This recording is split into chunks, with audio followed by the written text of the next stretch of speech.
जब रात के अंधेरे में सीमा पार से उड़ता है ड्रोन, जब खेतों में बिछाए जाते हैं हथियार, जब पाकिस्तान की धरती से फिर सुनाई देती है एक नई साजिश की आहट, तब खड़ी होती है भारत की पहली दीवार BSF और जगह है अमृतसर बॉर्डर।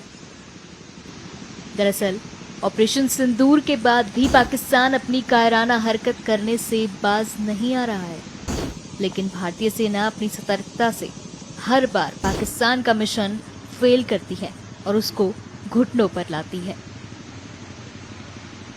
अमृतसर में जब जब पाकिस्तान समर्थित आतंकियों की घुसपैठ होती है, तब तब भारतीय सेना उनका सफाया करती है। इस वक्त हम ऑपरेशन सिंदूर का हिस्सा हैं। हम IB पर हाई अलर्ट में तैनात हैं। ये पीछे जो आप एरिया देख पा रहे हो, ये वो एरिया है जहां से दुश्मन अक्सर इन्फिल्ट्रेशन की कोशिश करता रहता है। और ऐसी ही एक कोशिश उन्होंने 8 और 9 मई की रात को की थी। 8 और 9 मई की रात को दुश्मन ने हमारे ऊपर अचानक फायरिंग की और उस फायरिंग की आड़ में उसने इन्फिल्ट्रेशन की कोशिश की। मैंने और मेरे साथियों ने उस इन्फिल्ट्रेशन की कोशिश को अपने ऑब्जर्वेशन इक्विपमेंट की मदद से डिटेक्ट किया, दुश्मन पर अचूक फायरिंग की और उसकी घुसपैठ की कोशिश को नाकाम किया। हमारी फायरिंग का नतीजा ये निकला कि सुबह तक दुश्मन अपने घुटनों पर आ गया और उसने अपनी पोस्ट पर व्हाइट फ्लैग लहरा दिया। हम अपने देशवासियों को यह यकीन दिलाते हैं कि जब तक भारतीय सेना देश की सरहदों पर तैनात है, तब तक कोई भी इस देश की तरफ आंख उठाकर नहीं देख सकता। हम अपने देश के दुश्मनों की हर नापाक हरकत का मुंह तोड़ जवाब देंगे। जय हिंद।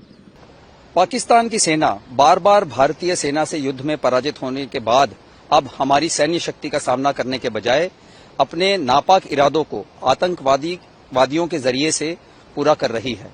पाकिस्तान सेना लाइन ऑफ कंट्रोल और इंटरनेशनल बाउंड्री में उन इलाकों से जहां नदी का क्षेत्र हो या दुर्गम इलाके हो, वहां जहां फेंस नहीं है, वहां से घुसपैठ कराती है। हमारी सेना दिन और रात निरंतर सतर्क है। यदि इन्फिल्ट्रेशन अगर हो भी गई तो हमारे कारगर इंट नेटवर्क के जरिए से क्विक रिएक्शन फोर्स उन्हें तुरंत मौत के घाट उतार देगी।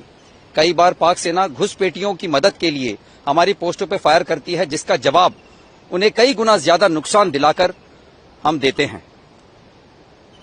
भारतीय सेना के योद्धा अपने परिवारों से दूर कठिन परिस्थितियों में दुश्मन के सामना करते हुए अपने साथियों के बीच में अपने मनोबल को बिल्कुल उज्जवल और उत्तम रखते हैं। परिश्रम से और प्रशिक्षण से प्रोत्साहन प्राप्त करते हुए, कठिनाइयों को गले लगाते हुए, चुनौतियों का सामना करते हुए वो अनुशासित होकर अपने कर्तव्यों के पालन में और अपने लक्ष्य को सिद्ध करने के लिए सदा तत्पर रहते हैं। जय हिंद।